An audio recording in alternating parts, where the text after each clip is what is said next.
Hello student, welcome to my YouTube channel. अब हम करेंगे एक्सरसाइज 1.2 का क्वेश्चन नंबर थर्ड का फर्स्ट पार्ट। 1/√2 को प्रूफ करना है इरेशनल। प्रूफ करिए कि 1/√2 क्या है एक बेटा, इरेशनल। तो हम लेट करेंगे 1/√2 को हम क्या मान लेंगे बेटा, रैशनल मान लेंगे। हम मान लेंगे 1/√2 क्या है, एक रैशनल है। यदि 1/√2 रैशनल है तो 1/√2 इक्वल किसके हो जाएगा, रैशनल फॉर्म की। जो रैशनल फॉर्म क्या होती है, a/b। तो यहाँ b नॉट इक्वल क्या होता है बेटा, 0। b नॉट इक्वल 0 इसलिए रखते हैं क्योंकि अगर ये 0 हो गया बेटा तो ये इन्फिनिटी नंबर बन जाएगा, रैशनल नंबर नहीं होगा। इसलिए हम यहाँ लिखते हैं b नॉट इक्वल 0। हेयर इधर जो a एंड b है, a and b are coprime integers है। को प्राइम इंटीजर्स बेटा वो होते हैं जिन दो नंबर का कॉमन फैक्टर 1 होता है, वो दो नंबर को प्राइम इंटीजर्स कहलाते हैं। ओके, और रैशनल नंबर को प्राइम इंटीजर्स ही होते हैं। अब करेंगे हम 1/√2 को रेसिप्रोकल करेंगे। रेसिप्रोकल मतलब जो ऊपर है वो नीचे है, जो नीचे है वो ऊपर। तो 1/√2 का रेसिप्रोकल क्या हो जाएगा बेटा, √2। a/b का रेसिप्रोकल क्या हो जाएगा, b/a। सेंस। अब इधर आप देखिए a एंड b क्या है हमारे, a and b are integers. a and b क्या है हमारे, इंटीजर्स हैं। a एंड b इंटीजर्स हैं तो देयरफॉर जो b/a है इज रैशनल। क्या कह सकते हैं हम, अगर a and b are integers हैं तो b/b हमारी कौन सी फॉर्म मानी जाएगी, रैशनल। वी नो डैट, जैसे कि हम जानते हैं √2 क्या होता है बेटा, इज एन इरेशनल। हमें पता है कि √2 क्या होता है, एक रैशनल। अब यहाँ देखिए ये रैशनल फॉर्म है, ये इरेशनल फॉर्म है, तो ये क्या कहलाएगा, इरेशनल ही कहलाएगा। तो हमने इसे रैशनल माना, लेकिन हमने जब इसे करा तो ये क्या आया, इरेशनल। तो हम यहाँ एक लाइन लिखेंगे, this contradiction has arisen because our assumption incorrect.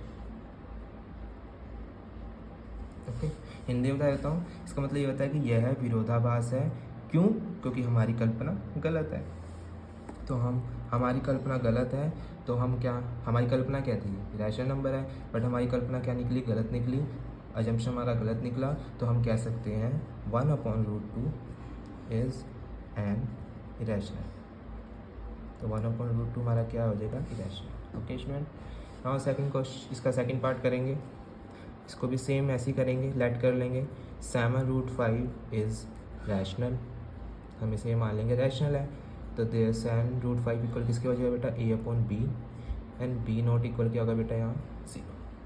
a and b हमारे क्या हैं, को प्राइम इंटीजर्स। तो यहाँ लाइन लिख देंगे, here a and b are coprime integers.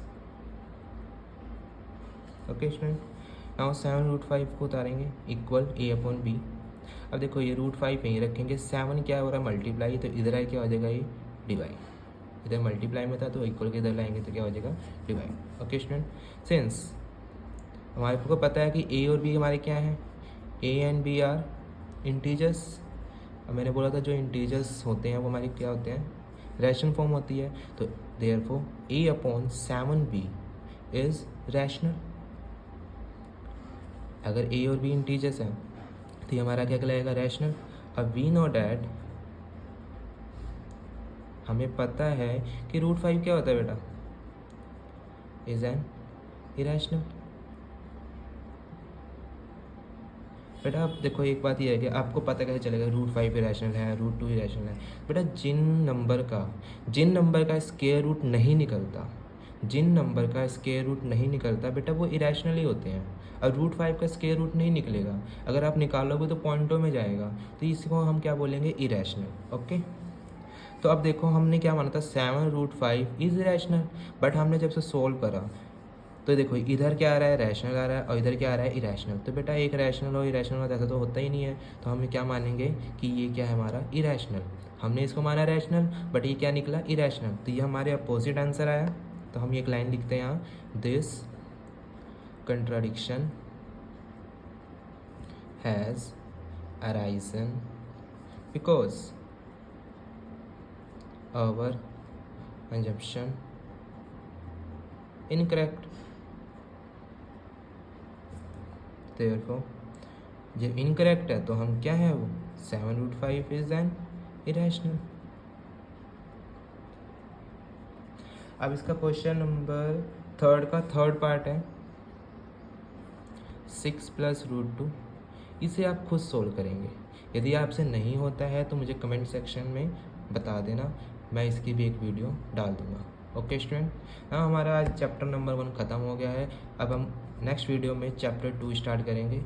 Thank you student.